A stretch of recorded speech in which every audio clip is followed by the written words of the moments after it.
Hello friends, हम लोग देखेंगे क्लास 10th के मैथ चैप्टर 5 एपी। ठीक है, समांतर श्रेणी को हम लोग क्या करेंगे कि अच्छी तरह से इंट्रोडक्शन को समझेंगे और इस वीडियो में एक्सरसाइज 5.1 के क्वेश्चन नंबर 1 को समझेंगे। ठीक है, तो आप वीडियो कर दीजिए लाइक। हम लोग देखेंगे इंट्रोडक्शन पहले। ठीक है, सबसे पहले देखेंगे कि एपी किसे कहते हैं। ठीक है, एपी यानी कि एक पद और दूसरे पद में जो रिलेशन होता है ना, एक पद दूसरे पद तीसरे पद से जो रिलेशन होता है वो सेम हो, उसे एपी कहेंगे। ठीक है, जैसे हम लोग देखते हैं कि मान लेते हैं कि 2, 4, 6, 8, 10 इस टाइप से संख्या लिखल है। ठीक, इसका अंतर देखेंगे तो हमेशा क्या मिल रहा है 2। इसमें अंतर कितना के है 2 के हैं, तो अंतर जो है वो समान हो कौन सी कहलाएगा, यह एपी है। ठीक है, अब दूसरा का उदाहरण देखते हैं कि यहाँ देखें कि अंतर है 2, यहाँ अंतर है 3, यहाँ अंतर है 2, यहाँ अंतर है 4। ठीक है, तो देखेंगे अंतर का है कि असमान है। अंतर को जी है जो अंतर है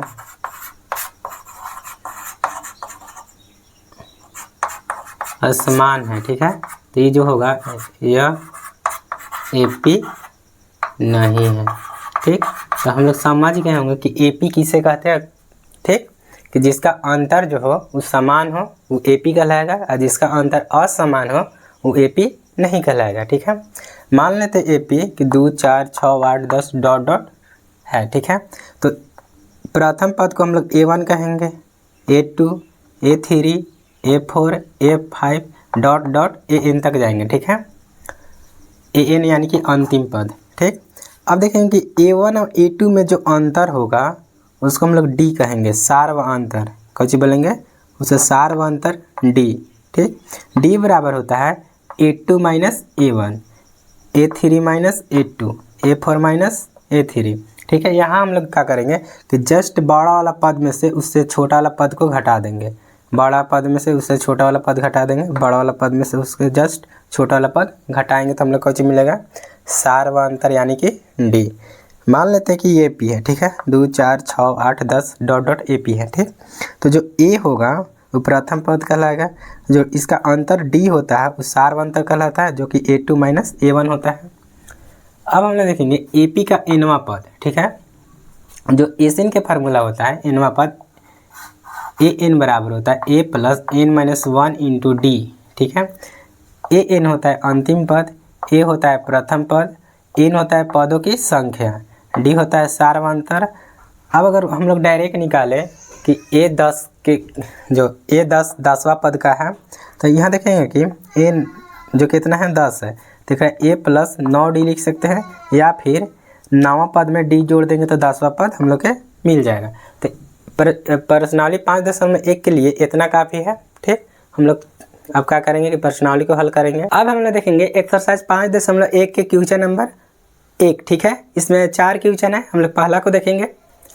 क्वेश्चन है कि निम्नलिखित स्थितियों में से किन स्थितियों में संबंध संख्याओं की सूची एपी है और क्यों। ठीक है, हम लोग को बताना है कि जो क्वेश्चन है उसमें एपी है कि नहीं है। प्रत्येक किलोमीटर के बाद एक टैक्सी का किराया, जबकि प्रथम किलोमीटर के लिए किराया 15 रुपया है और प्रत्येक अतिरिक्त किलोमीटर के लिए किराया कितना है 8 रुपया। यानी कहने का मतलब है कि मान लेते हैं कि 1 किलोमीटर की दूरी है।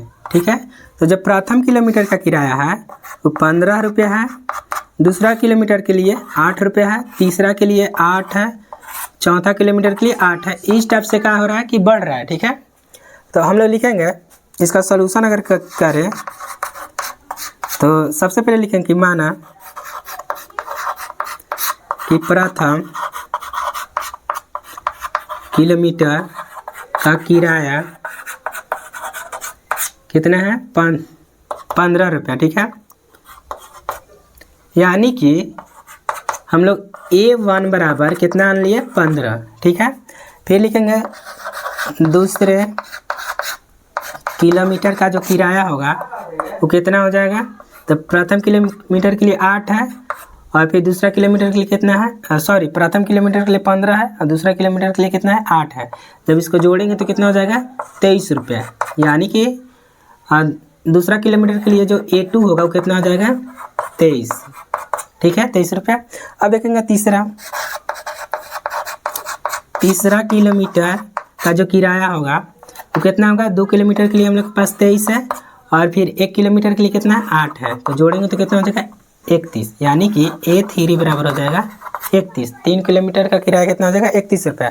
तो जो श्रृंखला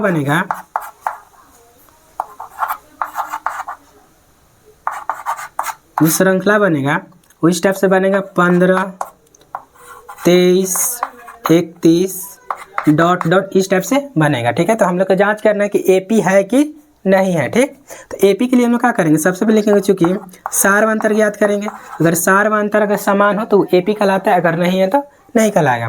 तो लिखेंगे सार व अंतर D बराबर क्या होता है कि A2 माइनस A1, यानी कि A2 कितना है तो 23। A2 हम लोग के पास कितना है 23 है, तो 23 में से क्या करेंगे कि 15 को घटा देंगे तो कितना आ जाएगा 8, यानी D1 हम लोग के पास कितना आ गया D1 बराबर 8। ठीक है, अब उसी प्रकार D2 निकालेंगे तो ये कब हो जाएगा A3 माइनस के A2, बड़ा वाला पद में से जस्ट छोटा वाला पद को घटा देते हैं, तो ये हो जाएगा 31 माइनस के 23, तो घटाएंगे तो कितना हो जाएगा 8, यानी कि D2 जो होगा वो कितना हो जाएगा 8। तो हम लोग देखेंगे कि D1 और D2 कौन चीज़ है समान है। ठीक, लिखेंगे कि चूँकि सार व अंतर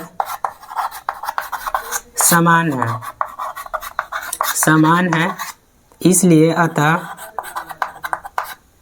यह एक AP है। ये हम लोग के आंसर हो जाएगा। अब हम लोग देखेंगे क्वेश्चन नंबर पहला के दूसरा। ठीक है, दूसरा क्वेश्चन है कि किसी बेलन में उपस्थित हवा की मात्रा जबकि वायु निकालने वाले पंप प्रत्येक बार बेलन की शेष हवा का 1/4 भाग बाहर निकालता है। तो हम लोग को बताना है कि AP है कि नहीं है। ठीक, हम लोग देखें कि लिखें कि माना बेलन में हवा का जो मात्रा है 1 है, कितने हैं 1 है। ठीक है, हम लोग के बेलन बनाए हैं उसमें 1 मात्रा का किया है कि हवा रखे हैं। ठीक, यानी कि जो A1 होगा वो 1 है, तो हवा निकालेंगे। हवा निकाला, कितना हवा निकालेंगे तो 1 में से 1/4 भाग, जब एक हल करेंगे तो कितना हो जाएगा 4 माइनस 1, तो ये हो जाएगा 3/4, यानी कि A2 जो होगा वो कितना होगा 3/4। ठीक, अब फिर क्या करेंगे कि लिखेंगे 1/4 भाग हवा निकालना। ठीक है, तो कितना हवा है 3/4, ओकरा में से कितना निकालेंगे 1/4, यानी कि 3/16 हवा अब निकालेंगे। कितना में से निकालेंगे तो जो A3 होगा वो 3/4 में से 3/16 हवा निकालेंगे, तो एलसीएम निकालेंगे तो कितना हो जाएगा 16, तो ये हो जाएगा 4 × 12 - 3, यानी कि 9/16। जो A3 आया हम लोग के 9/16। हम लोग के AP जांच करने के लिए कम से कम 3 पद की ज़रूरत पड़ता है, तो लिखेंगे कि जांच में देखेंगे कि जो D बराबर होता है A2 माइनस A1। ठीक है, तो A2 कितना है हम लोग के पास 3/4 माइनस के 1, जब इसका एलसीएम निकालेंगे तो कितना हो जाएगा 4, तो 3 - 4 यानी कि माइनस के 1/4। ठीक है, D2 निकालेंगे तो ये हो जाएगा A3 माइनस के A2, यानी कि 9/16 माइनस के 3/4। जब इसको हल करेंगे एलसीएम 16, तो 9 माइनस के 12 यानी कि -3/16। तो हम लोग देखेंगे कि जो D1 है लिखेंगे चूँकि D1 बराबर is not equal to D2, यानी कि D1 और D2 बराबर नहीं है, तो लिखेंगे अतः यह AP नहीं है। ये हम लोग के आंसर हो जाएगा। अब हम लोग पहला के तीसरा क्वेश्चन देखेंगे कि प्रत्येक मीटर के खुदाई के बाद एक कुआं खोदने में आए लागत, जबकि प्रति मीटर खुदाई की लागत 150 रुपया है और बाद में प्रत्येक मीटर खुदाई की लागत 50 रुपये बढ़ती जाती है। हम लोग इसको कैसे हल कर सकते हैं, लिखें कि सॉल्यूशन माना कि प्रथम मीटर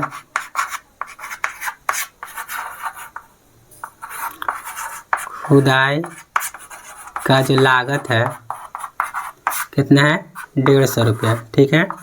यानी कि हम लोग के A1 जो है 150 होगा। फिर उसी प्रकार लिखेंगे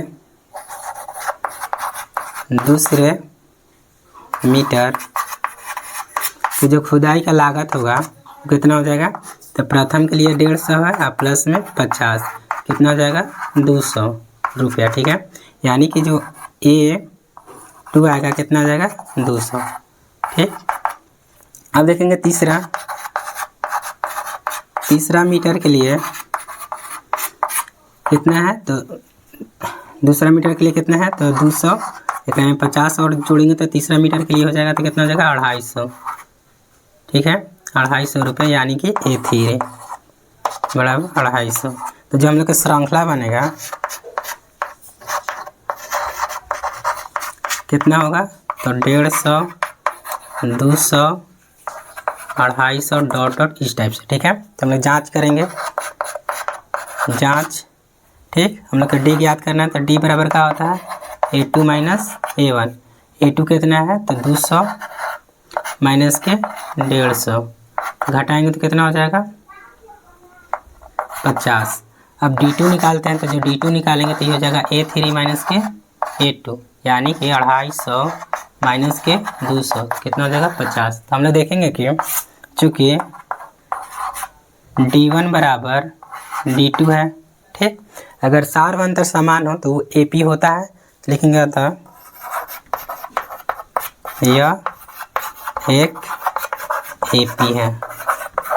ये हम लोग के आंसर हो जाएगा। आप लोग शॉर्ट इसमें ले सकते हैं। अब हम लोग देखेंगे क्वेश्चन नंबर पहला के चौथा क्वेश्चन, ठीक है। चौथा क्वेश्चन है कि खाते में प्रत्येक वर्ष का मिश्र धन जबकि 10,000 की राशि 8% वार्षिक दर से चक्रवृद्धि ब्याज पर जमा की जाती है। तो हम लोग को बताना है कि AP है कि नहीं है, ठीक है। तो हम लिखेंगे प्रथम वर्ष का जो राशि है कितना है, यानी कि A1 कितना दिया है 10,000, ठीक है। तो ब्याज हम लोग निकालेंगे, तो जो ब्याज होगा चक्रवृद्धि ब्याज निकालेंगे, इस ब्याज जो निकालेंगे वो कितना हो जाएगा मूलधन गुने दर, दर कितना है 8 और वर्ष कितना ले रहे हैं 1/100। आप लोग अगर छोटी कक्षा में पढ़े होंगे तो जो ब्याज बराबर होता है मूलधन गुने दर गुने समय बटा में 100। तो 2 जीरो से 2 जीरो काटेंगे, यानी कि जो ब्याज आएगा कितना आ जाएगा 800, ठीक। तो दूसरा वर्ष का लिखेंगे,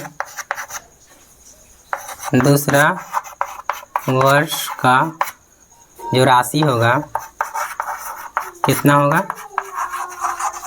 10,000 प्लस 800, यानी कि जो A2 आएगा वो होगा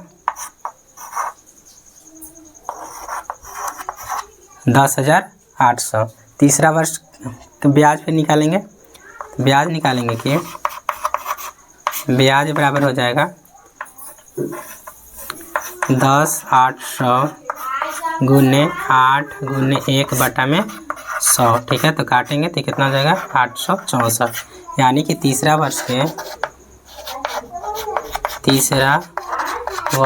का राशि जो होगा यानी A3 होगा कितना हो जाएगा, तो 10,800 प्लस 864, तो कितना हो जाएगा 1164, ठीक है।